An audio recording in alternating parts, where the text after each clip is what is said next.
കാറിൽ നിന്നും ഇറങ്ങിയ ആ യുവതിയെ സംബന്ധിച്ചു പറഞ്ഞാൽ കവിഭാവനകൾക്കും വർണ്ണനകൾക്കും അതീതമായി സൗന്ദര്യമുള്ള സുന്ദരിയായൊരു യുവതി. മാത്രമല്ല, രാജശില്പികൾ വെണ്ണക്കല്ലിൽ കടഞ്ഞെടുത്ത ശില്പം പോലെയുള്ള അവളുടെ ശരീരവടിവുകൾ കാണാൻ അതിലും മനോഹരമായിരുന്നു. വാടാമുല്ല കളർ നിറത്തിൽ ഗോൾഡൻ കര തുന്നിപ്പിടിപ്പിച്ച സാരിയും അതിനു ചേരുന്ന ബ്ലൗസുമായിരുന്നു അവൾ ധരിച്ചിരുന്നത്. നെറ്റിയിൽ കുങ്കുമം കൊണ്ടു തൊട്ട വട്ടപ്പൊട്ടും ചന്ദനക്കുറിയും, കാതിലും കഴുത്തിലും ഗോൾഡിൻ്റേതെന്ന് പറയാൻ പാകത്തിന് മാത്രമായി തീരെ ചെറിയൊരു കമ്മലും മാലയും. ഇത്രയുമായിരുന്നു യുവതിയുടെ ആഭരണങ്ങളും ഒരുക്കവും. പൊന്നുപോലും തോറ്റുമടങ്ങുന്ന നിറമുള്ള ആ സുന്ദരിയായ അവളെ സംബന്ധിച്ചു പറഞ്ഞാൽ ഈ പൊന്നുപോലും അവളുടെ ശരീരത്തിന് അധികമായിരുന്നു.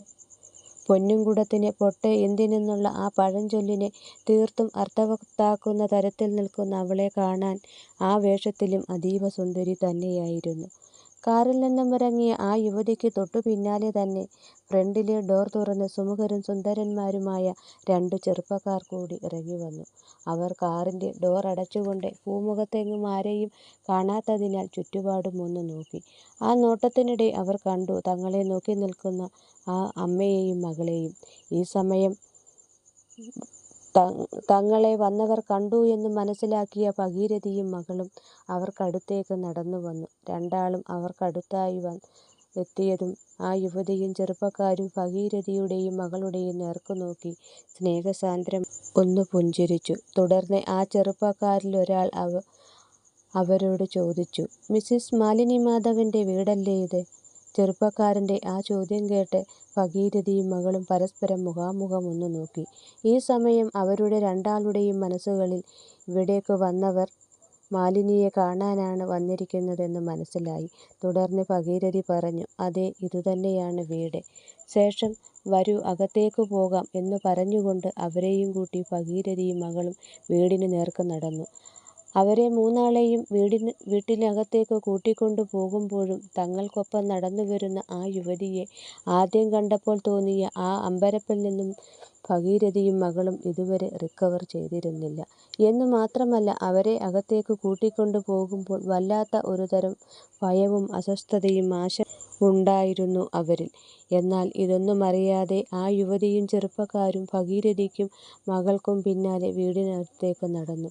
ഈ സമയം ഹാളിൽ ടിവിയിലെ ന്യൂസ് കണ്ടുകൊണ്ടിരുന്ന നമ്പ്യാർ ഹാളിലെ കാൽപ്പെരുമാറ്റം കേട്ട് നോക്കുമ്പോൾ കണ്ടു തൻ്റെ ഭാര്യ ഭഗീരഥിക്കും മകൾക്കും പിന്നാലെ നടന്നു വരുന്ന ആ സുന്ദരിയായ യുവതിയെയും ചെറുപ്പക്കാരെയും.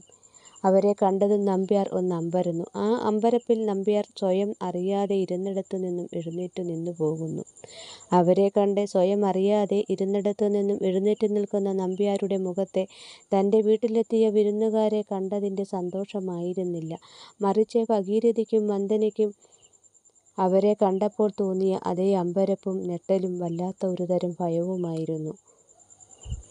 ഈ സമയം നമ്പ്യാരുടെ അടുത്തെത്തിയ ആ യുവതിയും ചെറുപ്പക്കാരും അദ്ദേഹത്തെ നോക്കി സ്നേഹസാന്ദ്രമായി ഒന്ന് പുഞ്ചിരിച്ചു. അതുകണ്ട് നമ്പ്യാർ അവരുടെ മുഖത്തേക്ക് നോക്കിക്കൊണ്ട് ചിരിക്കണോ വേണ്ടയോ എന്നറിയാൻ കഴിയാതെ തന്നെ നോക്കി നിൽക്കുന്ന ഭാര്യ ഭഗീരഥിയുടെയും മകളുടെയും നേർക്കൊന്ന് നോക്കി. അങ്ങനെ ഒരു രക്ഷയ്ക്കായി എന്നവണ്ണം അവരുടെ മുഖത്തേക്ക് നോക്കിയ നമ്പ്യാർ കണ്ടത് അവർ ഇരുവരുടെയും മുഖം വല്ലാതെ ഭയന്നിരിക്കുന്നതാണ്. അതോടെ നമ്പ്യാരും ഒന്ന് പതറി.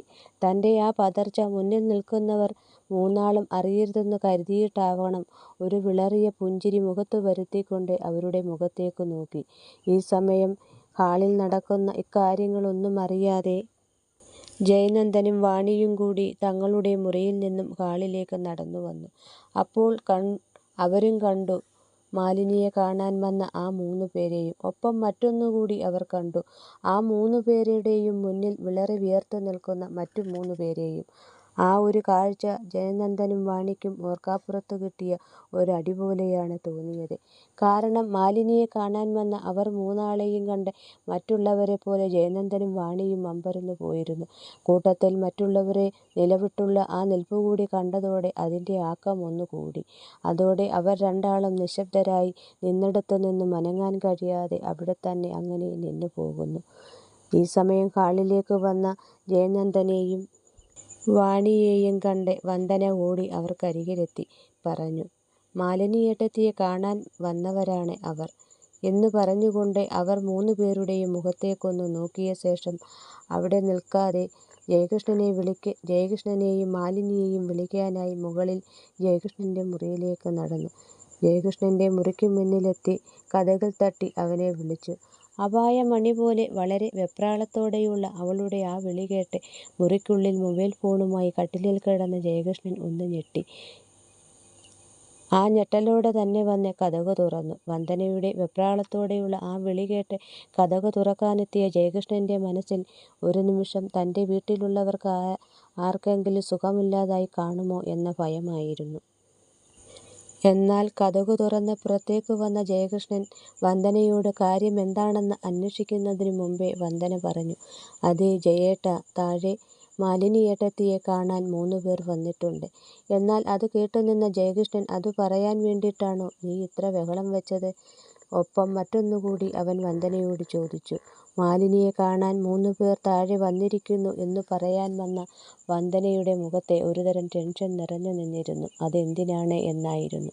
എന്നാൽ അത് വെറുതെ തോന്നുന്നതാണ് എന്നു മാത്രം പറഞ്ഞ് അവന്റെ ആ ചോദ്യത്തിന് കൃത്യമായൊരു മറുപടി പറയാൻ നിൽക്കാതെ പെട്ടെന്ന് തന്നെ വന്ദന താഴേക്ക് പോവുകയും ചെയ്തു.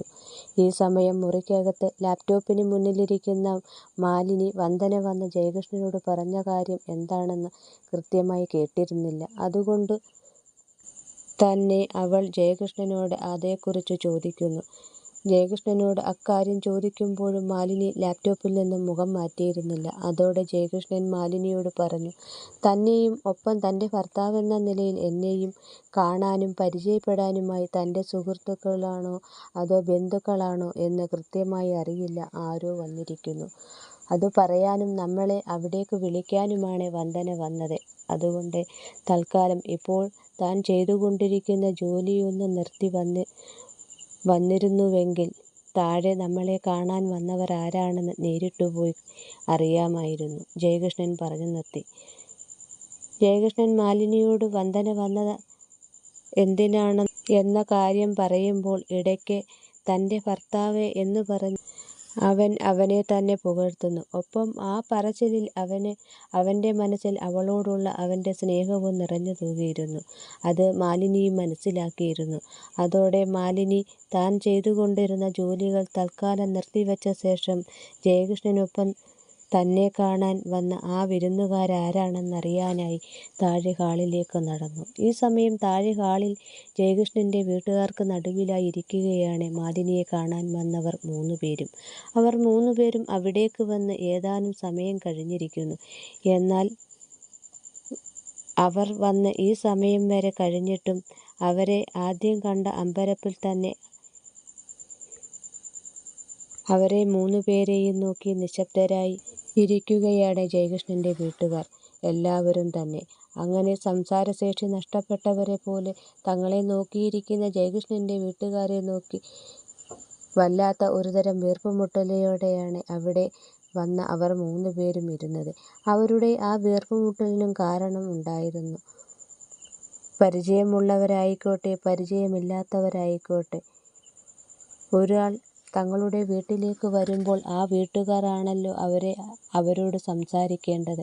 എന്നാൽ ജയകൃഷ്ണന്റെ വീട്ടുകാരുടെ ഭാഗത്തു നിന്നും അങ്ങനെയൊരു നീക്കം ഉണ്ടായില്ല എന്ന് മാത്രമല്ല, തങ്ങളുടെ നേർക്കുള്ള അവരുടെ ചില സമയങ്ങളിലെ നോട്ടം കണ്ടാൽ എന്തോ അത്ഭുത വസ്തു നോക്കിക്കാണും പോലെയുള്ള ഒരുതരം ഫീലാണ് അവർക്ക് ഉണ്ടായത്. അതുകൊണ്ടു തന്നെ അവർ 3 ആളും ജയകൃഷ്ണന്റെ വീട്ടുകാരെ ശ്രദ്ധിക്കാതെ ഇരുന്നു. ഈ സമയം പടികളിറങ്ങി താഴേക്ക് വരുന്നതിനിടെ ജയകൃഷ്ണനും മാലിനിയും കണ്ടു താഴെ തന്റെ വീട്ടുകാർക്ക് നടുവിൽ ഇരിക്കുന്ന ആ 3 പേരെയും. പുറംതിരിഞ്ഞിരുന്നതിനാൽ അവരുടെ മുഖം കാണാൻ കഴിഞ്ഞിരുന്നില്ല. എന്നാൽ തങ്ങളെ അന്വേഷിച്ചെത്തിയവർ ഒരു പെണ്ണും 2 ആണുങ്ങളുമാണെന്ന് മനസ്സിലായി. ഒടുവിൽ മാലിനിയും ജയകൃഷ്ണനും താഴെ എത്തി. അതോടെ ജയകൃഷ്ണന്റെ വീട്ടുകാരുടെയെല്ലാം നോട്ടം ജയകൃഷ്ണന്റെയും മാലിനിയുടെയും നേർക്കായി.